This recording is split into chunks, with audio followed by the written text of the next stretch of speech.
Donc bonjour à tous et à toutes, il est 18h56 et je m'apprête là à démarrer le webinaire. Je vais être très embêtée parce que au niveau du nombre, je pense que ça va être au nombre de personnes qui pourront se connecter. Il y a plus de monde que de places. Et à vrai dire, je n'ai pas regardé si leur service m'avait répondu parce que je vais formuler la demande pour pouvoir passer sur un tout autre plan.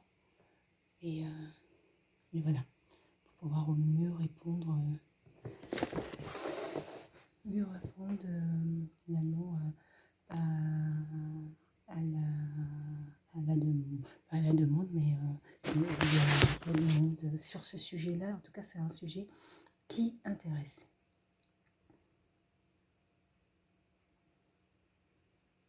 L'accès aux soins. Donc voilà. C'est parti.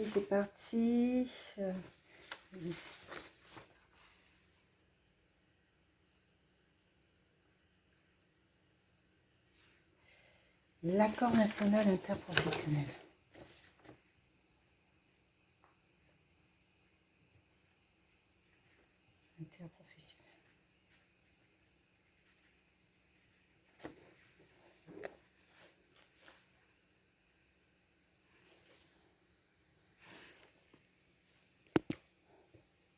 C'est voir comment je fais et comment je fais. Rejoindre l'événement et participer.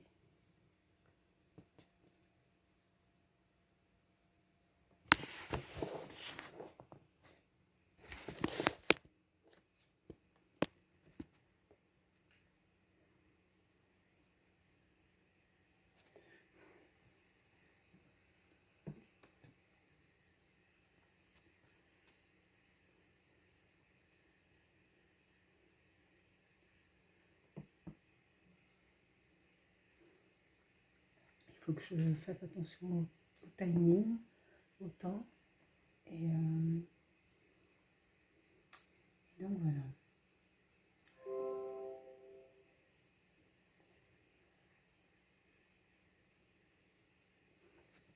Parti. 2 minutes. Accès aux soins.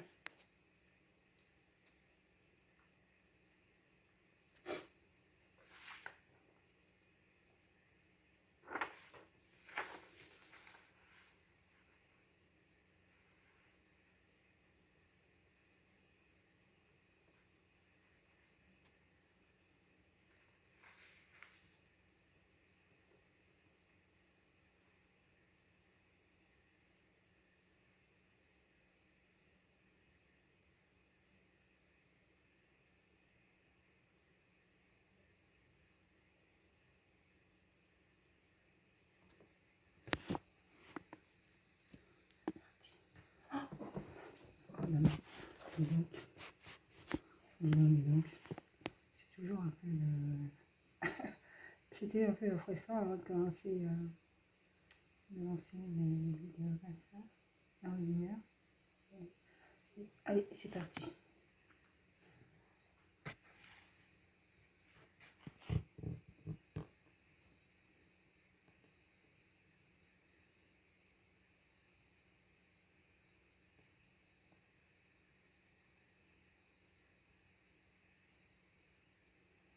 Donc bonjour à tous et à toutes, nous sommes le dimanche 1er août 2021 et il est tout juste 19h. Je suis avec Palia Imamou-Philomène, donc assistante de service social, j'exerce en libéral. Le sujet donc, que je vais aborder pour aujourd'hui est l'universalité de l'accès aux soins sous forme de questions. Est-il atteint en France? Donc derrière le terme universel, ça implique la question du tout, des citoyens dans son entièreté. Et derrière le terme accès aux soins, il y a la question non seulement du renoncement également aux soins et de l'absence aux soins, mais comment les pouvoirs publics, l'État a mis en œuvre des dispositifs pour favoriser l'accès aux soins à la population dans le plus grand nombre. Historiquement, je dirais, avant l'année 2000, l'accès aux soins, en tout cas sur les publics les plus marginalisés, était suppléé par les missions du conseil départemental qui avait mis en place un dispositif d'accès gratuit aux personnes les plus défavorisées pour pouvoir, ou les personnes qui n'avaient pas de mutuelle ou des difficultés à accéder aux soins, pour pouvoir accéder à des soins. En 2000, le 1er janvier 2000, il va y avoir un changement suite à la loi du juillet 2019 qui va mettre en place la couverture maladie universelle complémentaire. Et le terme d'universel, donc universalité de l'accès aux soins, est primordial puisque là, à partir de cette année-là, on arrive dans cette volonté, dans cette volonté du pouvoir public d'aller vers une universalité des droits, de l'accès aux soins des assurés sociaux. Donc, qui dit universalité dit la volonté de pouvoir permettre à tout individu sur le territoire français de pouvoir bénéficier de soins. C'est non seulement une question de sécurité sanitaire également, puisque l'individu qui est sur le territoire, qui est en mauvaise santé, il y a un risque également pour la population. Donc, il faut de toute manière mettre en place des dispositifs en place pour pouvoir s'assurer de la bonne santé des personnes qui sont sur le territoire français. Et puis, je pense que c'est aussi une question idéologique, une question qui relève de l'état de providence français et de ce souhait également de mettre en place des politiques sociales pour favoriser le bien-être de tous. Donc, il y a aussi une partie, je dirais, idéologique dans ce virage et dans ce souhait d'aller vers l'universalité. Donc, en juillet 1999, va être promulguée la loi qui va mettre en œuvre la couverture maladie universelle. Et je dis bien couverture maladie universelle, car la CMU, c'est les droits de base.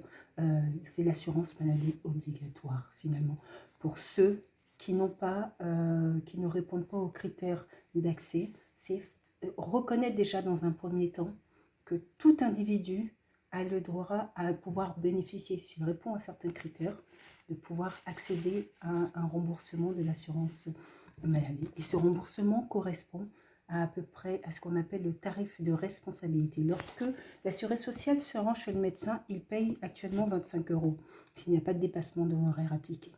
Sur ces 25 €, il y a ce qu'on appelle le tarif de responsabilité. Le tarif de responsabilité, c'est la part que l'assurance maladie va prendre en charge, qui correspond à 70% de la somme. La somme restante sera en grande partie prise en charge dans le cas de tickets modérateurs par une complémentaire santé, et il y a toujours la participation mise en œuvre pour qu'il y ait à la charge de l'assuré social. Donc la politique donc d'accès aux soins, finalement, la politique d'accès aux soins donc qu'a mis en œuvre les législateurs français s'est centré sur ce qu'on appelle le parcours de soins coordonnés en tout premier lieu.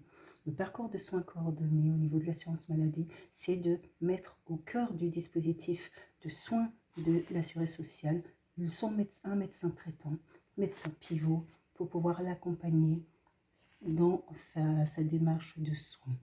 Et donc ce parcours de soins coordonnés, donc l'assuré social souhaite aller voir un spécialiste, et je ne vais pas rentrer dans les détails parce que ça va prendre du temps et que j'ai que 20 minutes.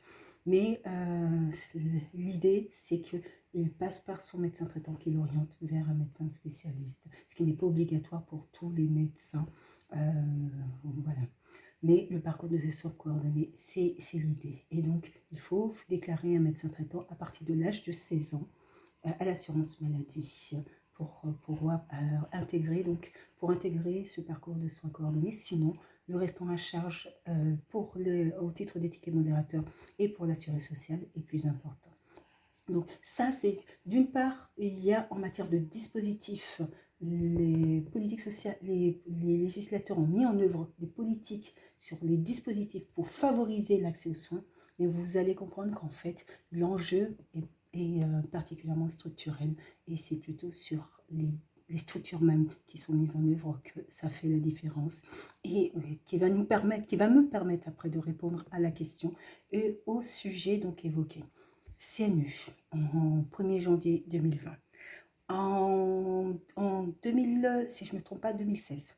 1er janvier 2016 arrive le PUMA, Protection universelle maladie, qui est arrivé très rapidement. Le décret est passé en décembre, si je ne me trompe pas, et directement en janvier, nous étions déjà dans la PUMA.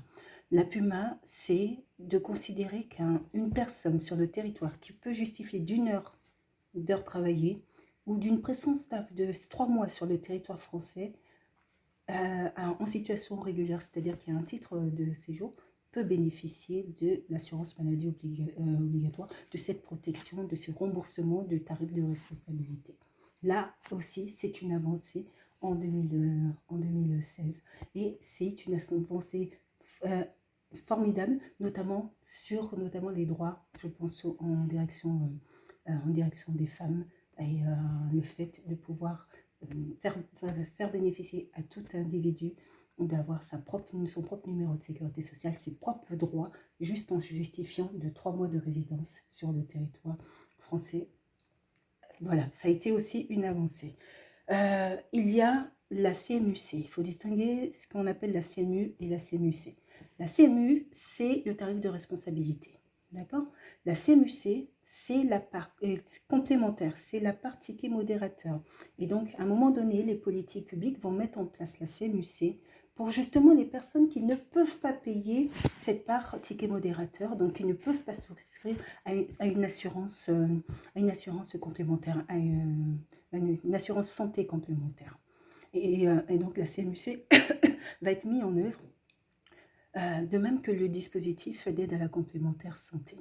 Et ça, pour permettre, toujours dans une volonté de permettre à un maximum de personnes de pouvoir accéder à des soins. Cette CMU-C va connaître une évolution assez importante en 2019 avec l'arrivée de la C2S, la complémentaire santé solidaire. Donc la complémentaire santé solidaire qui est en vigueur actuellement est une fusion finalement de la CMU-C, couverture maladie universelle complémentaire, et de l'aide à la complémentaire santé. Et cette fusion, donc, c'est déjà d'une part pour faciliter, je pense, le traitement des demandes dans un dispositif unique et donc qui permet justement à l'assurance maladie de non seulement gérer la part via le PUMA, la part tarif de responsabilité, mais avec la C2S, il gère aussi la part mutuelle. Et ainsi, ça permet de couvrir l'entièreté et ça simplifie, je pense, et ça rend un peu plus lisible les démarches de remboursement pour l'assuré social qui peut avoir ou pas à régler un complément, mais un complément qui reste à un montant modéré pour toujours favoriser l'accès aux soins. L'assurance maladie a développé différents dispositifs au fil des années, justement, toujours pour permettre de favoriser l'accès aux soins des personnes, et donc ça en fait partie. Il y a l'accord national interprofessionnel qui avait été mis en œuvre également, toujours dans cet objectif d'accès aux soins de la population, puisque là, elle impliquait directement les employeurs et obligeait les employeurs à proposer une mutuelle à leurs salariés. Et donc ça aussi, ça a été une avancée. Et il y a aussi le système de la portabilité des droits qui permet à un salarié dont il y a une rupture de contrat de travail de pouvoir bénéficier de sa couverture de mutuelle sur une période de 12 mois après la rupture du contrat de travail. Et ça aussi, c'est une avancée, une volonté en matière de dispositifs pour toujours permettre aux salariés de pouvoir bénéficier des soins.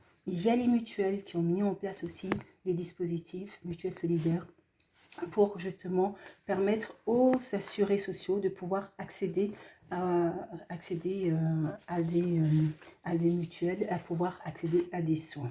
Voilà. Et donc, je vous disais donc que je pense que la problématique est aussi une problématique en matière d'organisation. D'ordre structurel. Et c'est là où justement ça fait la différence. Et justement dans l'organisation même qui a été mise en œuvre, la question des soins, c'est la question aussi de pouvoir soigner, que les personnes puissent être soignées. Et donc, on peut distinguer dans ce cas-là les soins qui sont prodigués dans le cadre au milieu hospitalier, et qui, le milieu hospitalier, je le rappelle, tend plutôt à favoriser les soins en ambulatoire, hein, forcément liés au mode de financement, donc tarification à l'activité, qui a modifié la donne. Et donc, le système ambulatoire est privilégié en milieu hospitalier. Et les soins de ville, donc c'est pareil, toujours dans un objectif d'accès aux soins des personnes. Pour cela a été mis en œuvre différents dispositifs dont les communautés professionnelles territoriales de santé, qui ont pour objectif justement toujours favoriser l'accès aux soins, toujours, et puis créer des dynamiques territoriales, partenariats, justement, travailler ensemble. Pas obligé, mais encourager, renforcer le partenariat entre les professionnels de différents corps de métier pour faire naître des projets dynamiques de territoire qui vont favoriser, favoriser donc l'accès aux soins pour tous. Il y a les maisons de santé professionnelles également, toujours pour éviter le cloisonnement des professionnels, les encourager à travailler ensemble. Il y a les équipes mobiles. Les équipes mobiles, ça, c'est un dispositif formidable qui est mis en place dans différents services, hein, que ce soit en gériatrie, les équipes mobiles de psychiatrie et précarité également, qui aussi font un travail formidable de terrain au plus près des personnes, justement, pour favoriser toujours l'accès aux soins, l'accès aux soins des personnes, des publics les plus fragilisés. Il y a également tout ce qui relève des services de soins infirmiers à domicile, des hospitalisations et des HAD, hospitalisations à domicile. Tout ça, c'est en matière de structure, les dispositifs de terrain qui ont été mis en place, mis en œuvre pour justement toujours favoriser l'accès aux soins. Et ce qui est formidable en France, c'est quand même que la santé est en grande partie non seulement favorisée, mais en plus en grande partie gratuite. L'accès à la santé est gratuit. Quand on est en situation régulière sur le territoire français, généralement, la santé est accessible. Mais par contre, il faut connaître les structures et les dispositifs qui sont mis en place pour pouvoir favoriser cet accès aux soins. En fait, le sujet, c'est surtout au niveau de la médiation en santé, la médiation en santé. Je pense que c'est ça qui fait la différence. Et la réponse a été structurelle et ça a été la bonne réponse. Parce que parvenir au caractère universel, c'est-à-dire accordé à tous, c'est compliqué. C'est difficile de considérer qu'une personne qui est arrivée hier sur le territoire français peut avoir les mêmes droits qu'un Français lambda qui est né sur le territoire français. Ça, c'est ce type de dispositif soulève souvent et cristallise les tensions et les colères. Hein. Et donc, c'est comment justement le législateur va pouvoir nous voyer pour trouver des solutions, des réponses de terrain sans que ça, justement, ça nous crée des polémiques. Et la médiation en santé est un des moyens et un des dispositifs qui a été mis en œuvre, c'est donc le DAC, dispositif d'appui à la coordination. Ce dispositif a mutualisé ce qu'étaient les réseaux de santé, réseau oncologie, réseau de soins palliatifs, avec le dispositif notamment Maya. Et ce dispositif, en fait, va permettre finalement de pouvoir non seulement sur le public âgé, donc favoriser sur le public âgé l'accompagnement donc des personnes. Les professionnels donc du DAC viennent en appui des autres professionnels. Ils ne doivent pas, dans la logique, se substituer aux professionnels, sauf dans des situations particulières ou de crise. Et ça, c'est primordial. Mais c'est un dispositif d'appui, mais de terrain, et donc il permet justement d'apporter une réponse de fois à des situations de crise. Et il y a aussi le domaine lié à la grande exclusion, parce que finalement l'enjeu sur l'accès aux soins, c'est tant sur les citoyens lambda, et pour ça l'assurance maladie a investi dans des dispositifs pour aider aux personnes à pouvoir accéder aux mutuelles, à avoir des financements Et il y a différents organismes également qui sont possibles à solliciter pour avoir des financements, mais c'est aussi les publics les plus marginalisés. Et comment permettre à des publics les plus marginalisés d'accéder aux soins? Et c'est là tout l'enjeu. Et c'est là où les législateurs français ont apporté en partie une réponse via les permanences d'accès aux soins. Et ces permanences d'accès aux soins qui sont mises en œuvre dans au milieu hospitalier, puisque concrètement, c'est quoi? C'est une personne a besoin de soins. Et de soins, c'est quasi immédiat. Il lui faut faire ses soins, mais il ou elle ne dispose d'aucun droit ouvert au moment où il faut faire ses soins pour pouvoir réaliser ses soins. Que faisons-nous? Que se passe-t-il? Donc, en milieu hospitalier, eh ben, une des réponses qui a été apportée, c'est aussi la permanence d'accès aux soins. C'est aussi de permettre à des personnes qui répondent à ces critères-là de pouvoir accéder à des soins directement.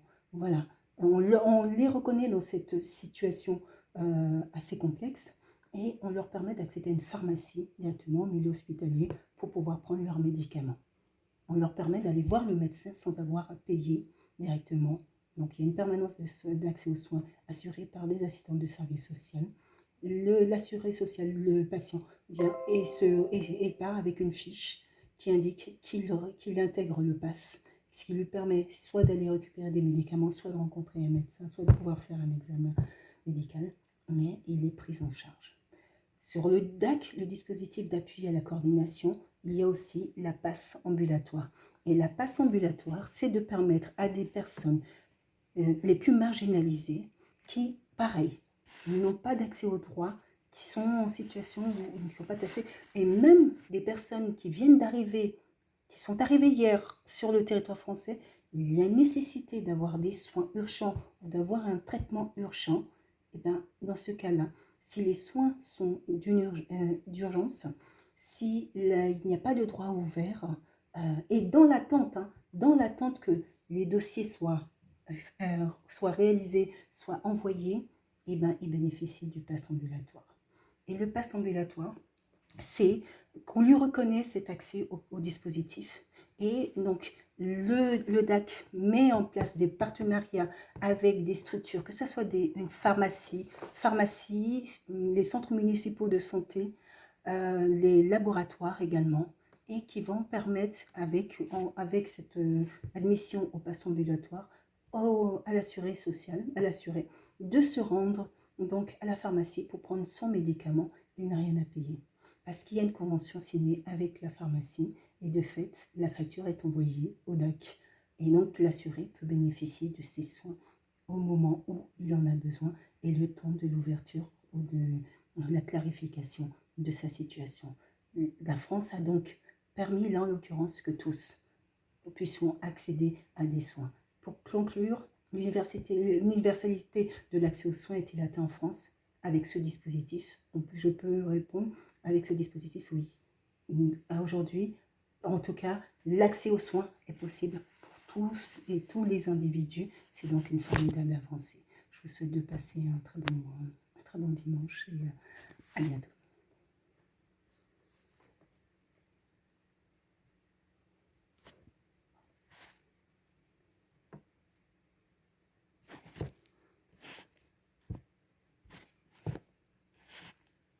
Ah, cet événement est supposé se terminer.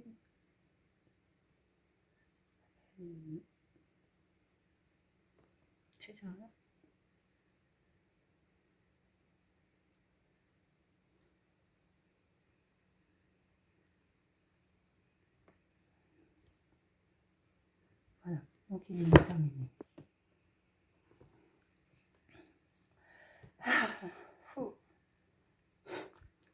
Je n'ai pas dit tout ce que je voulais dire. Absolument pas dit tout ce que je voulais dire.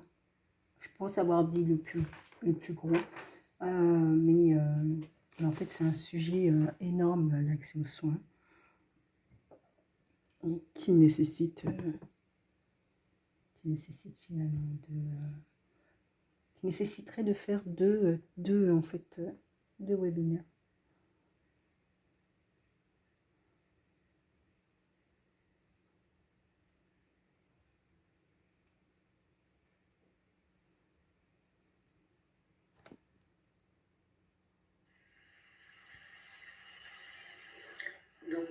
tous et à toutes. Nous sommes le dimanche 1er août 2021 et il est tout juste 19h. Je suis avec Pagaï Philomène, donc assistante de service social, j'exerce en libéral. Le sujet que je vais aborder pour aujourd'hui est l'universalité de l'accès aux soins sous forme de questions. Est-il atteint en France? Donc derrière le terme universel, ça implique la question du tout des citoyens dans son entièreté. Et derrière le terme accès aux soins, il y a la question non seulement du renoncement également aux soins et de l'absence aux soins, mais comment les pouvoirs publics, l'État a mis en œuvre des dispositifs pour favoriser l'accès aux soins à la population, voilà, dans le plus grand nombre. Historiquement, je dirais, avant l'année 2000, l'accès aux soins, en tout cas sur les publics les plus marginalisés, était suppléé par les missions du conseil départemental qui avait mis en place un dispositif d'accès gratuit aux personnes les plus défavorisées pour pouvoir, ou des personnes qui n'avaient pas de mutuelle ou des difficultés à accéder aux soins, pour pouvoir accéder à des soins. En 2000, le 1er janvier 2000, il va y avoir un changement suite à la loi du 2019 qui va mettre en place la couverture maladie universelle complémentaire. Et le terme d'universel, donc bonjour à tous et à l'universalité de l'accès aux soins et il est puisque là, à partir de cette année-là, allez, c'est parti. Il faudrait que je passe sur un plan payant. Déjà, et puis que je voyais avec eux pourquoi est-ce que je n'ai mis, semble-t-il, personne d'inscrit.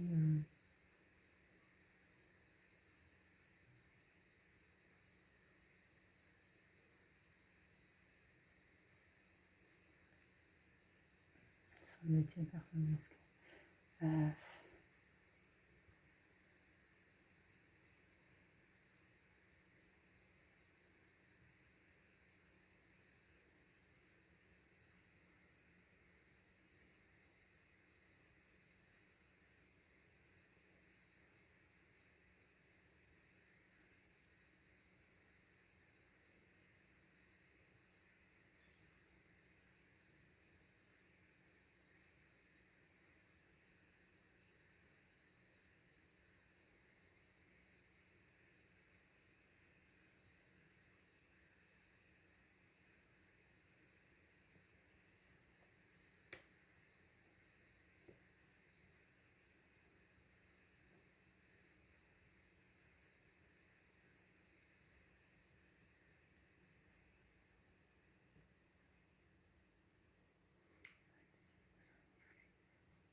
Oui, parce qu'en fait, quand je programme, généralement, ils demandent le temps, c'est 15 minutes ou 30 minutes.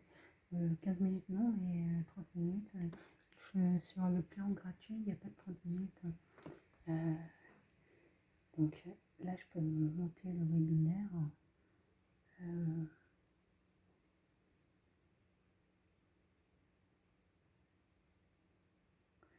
peux monter le webinaire. Et j'ai vu que 2 réponses.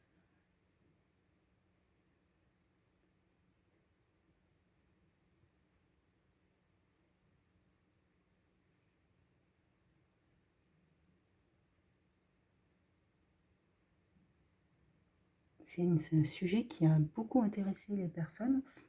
Il y a eu 130 en nombre de visites uniques de l'événement. C'est un sujet qui est beaucoup plu.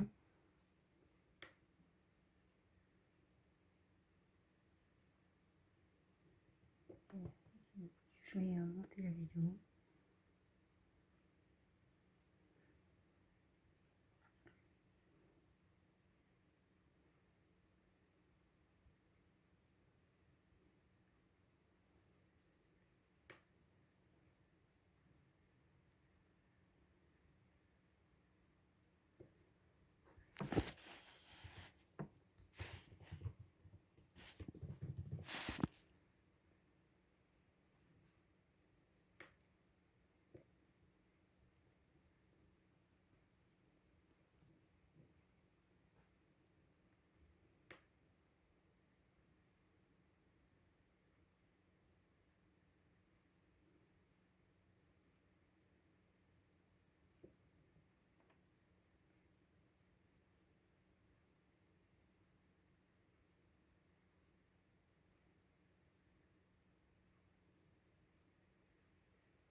vais mettre la réponse.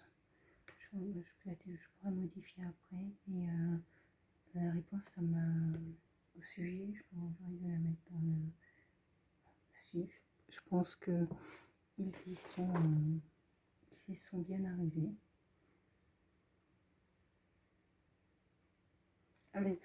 Avec le dispositif PASS.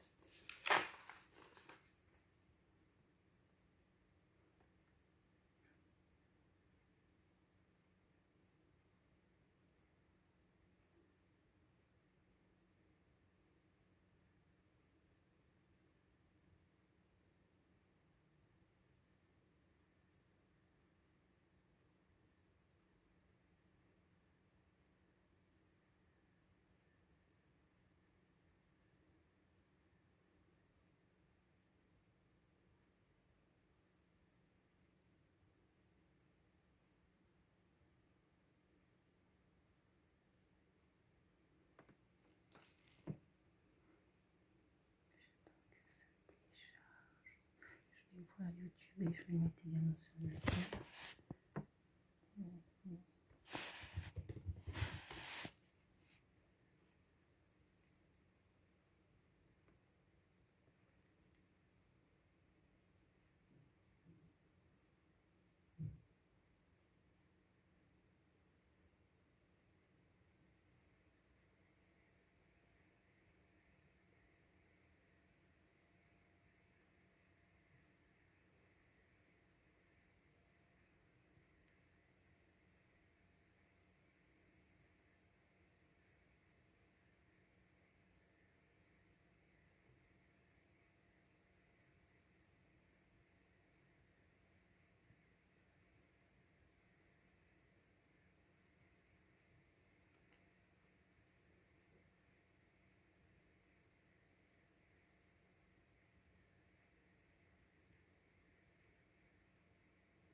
Je voudrais le modifier et ajouter un commentaire.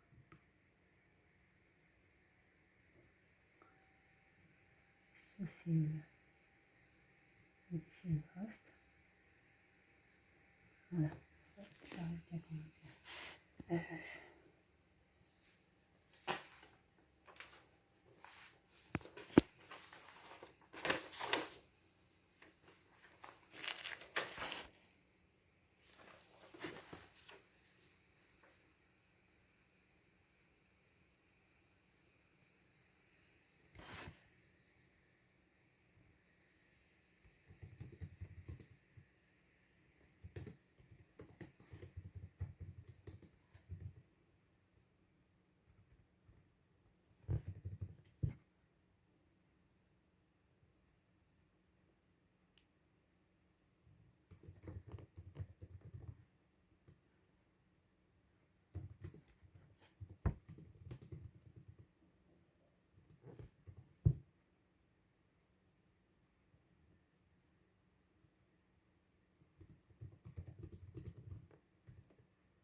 1er janvier 2000.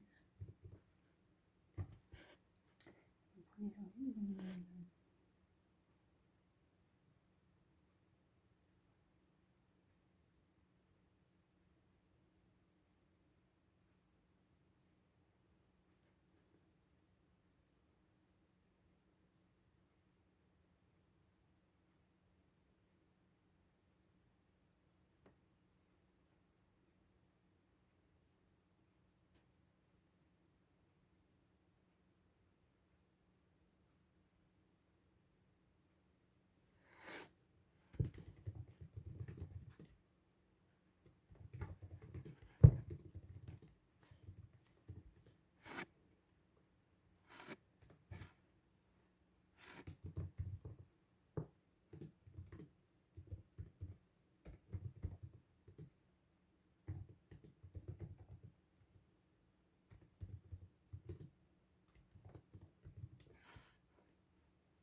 c'est possible que je ne puisse pas.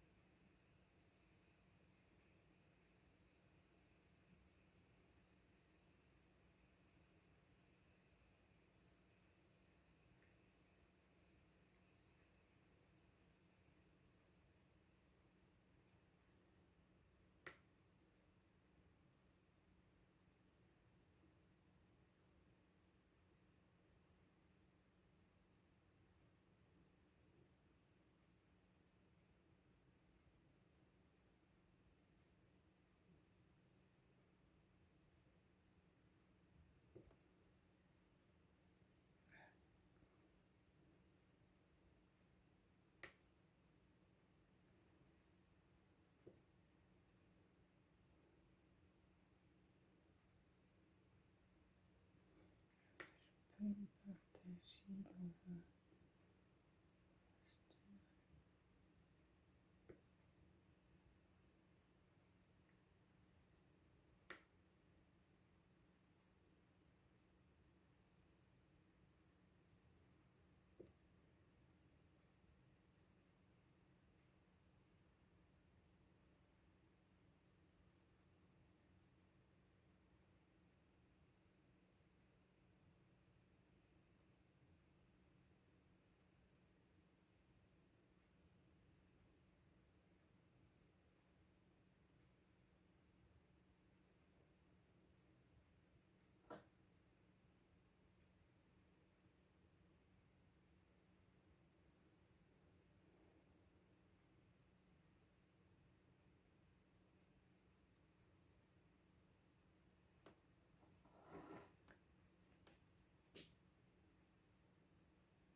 Dans 5 ou 6 jours, c'est également handicap.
Tiens, je me suis en train de réfléchir, mais c'est vrai que j'aurais pu inviter quelqu'un, notamment sur le dispositif d'appui à la coordination. Ça aurait été sympathique. Bon, le sujet est tellement large que je pourrais faire un autre sujet un peu similaire. Et puis, comme il intéresse pas mal de personnes.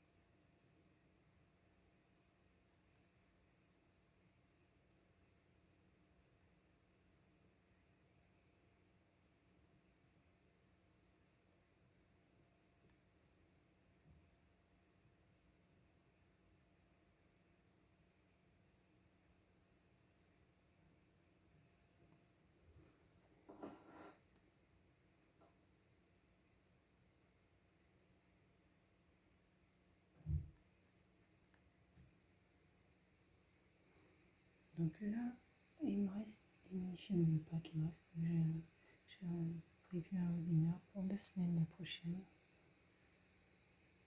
qui là sera entre le social et le droit.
c'est bouclé.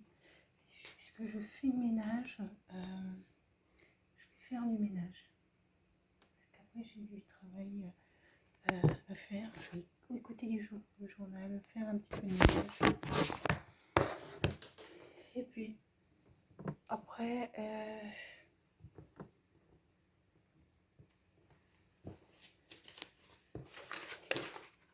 je vais créer un dossier spécial pour les webinaires.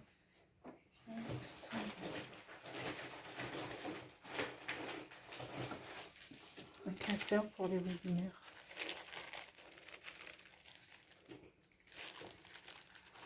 On va ranger dans ce classeur.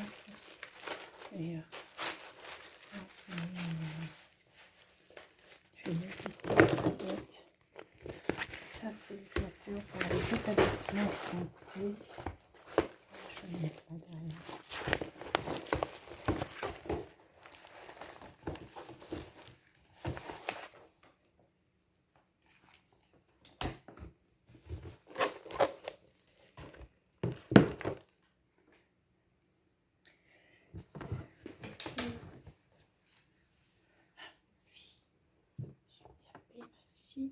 Qui est partie en vacances normalement hier.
Où et quand vous voulez avec l'appli Zalando.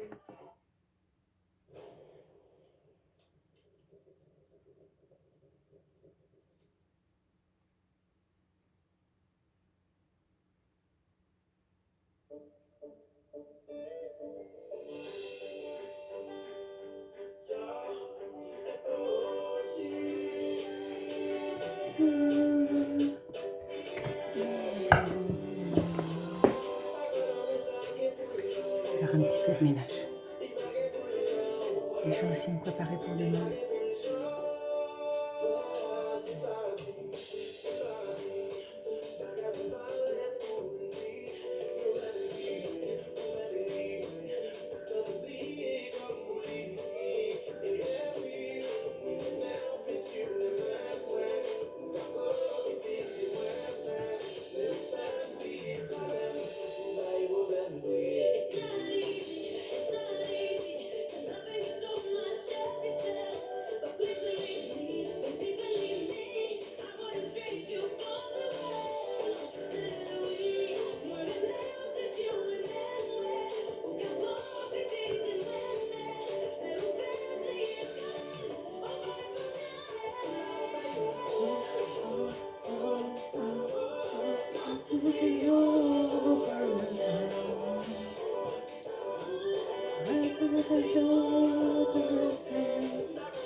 qu'elle doit être en train de manger 14h08.